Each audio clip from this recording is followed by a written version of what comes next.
This is one of the problems that I had with Christianity as I began to study in my youth. And that is an understanding that just because you think one way today does not mean that back in the second century and first century that they thought the exact same way you do today. As noted by the comment that this person made, because in the previous video I said that the Trinity didn't start to take shape until around the Council of Nicaea, when it was solidified. And if you listen to the video, I was saying that it was solidified at the Council of Nicaea in 325. Prior to that, you have the evolution of the Trinity. And you are right to bring forth Irenaeus, who is a late second century writer. You are right to bring about Polycarp, who is a mid to late second century writer. And then Ignatius, which would be your earliest one, who was a late first century into the early second century writer. And the other two don't really matter as much because they write based on Ignatius, who was the bishop in Antioch in the late first century into late first century into early second century.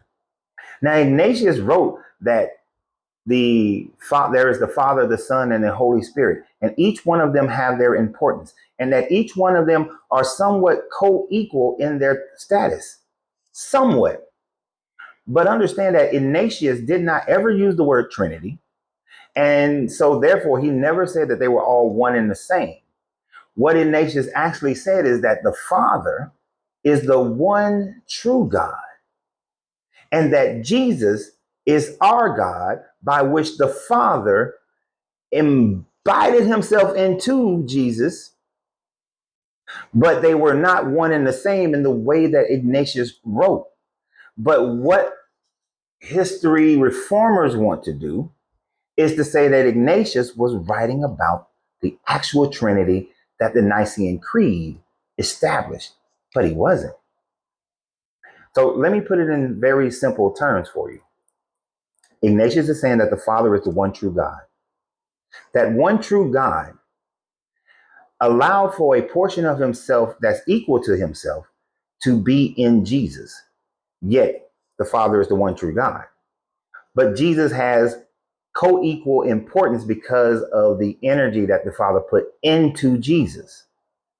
Not saying that they were exactly one and the same. And the same is with the Holy Spirit, so that it can be delivered to the people, so that the energy that this God put into the Holy Spirit can then be put into people and having the Holy Spirit. Not that the people are God now because they have the Holy Spirit, and not that the Holy Spirit is the fullness of God because the human can't handle that. You understand? So Ignatius was not speaking of the same level of Trinity that the Council of Nicaea established.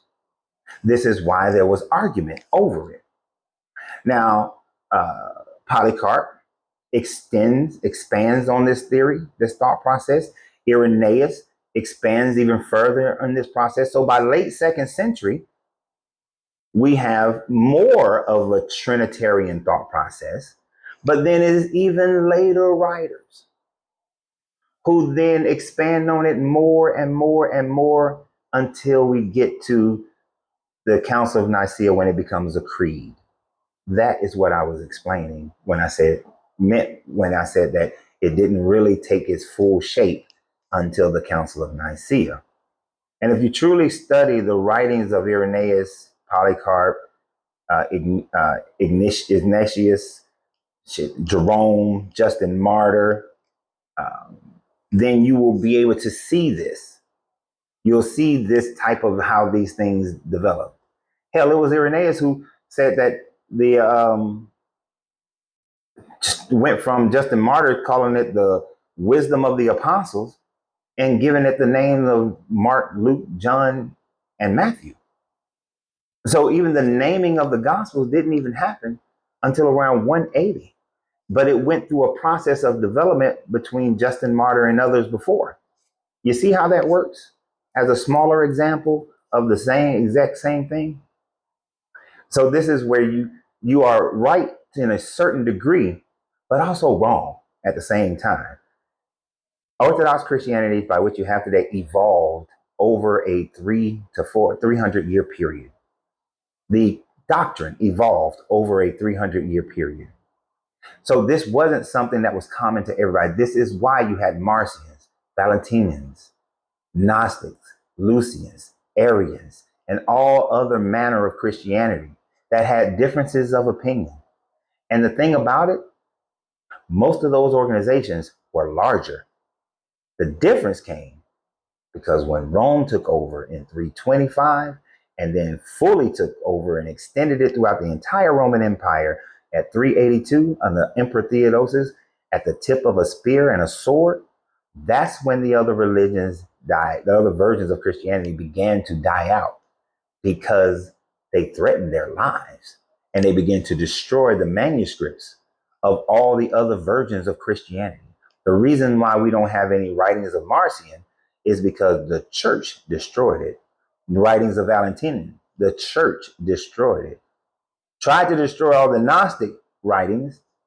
Thankfully, we found them in Nag Hammadi.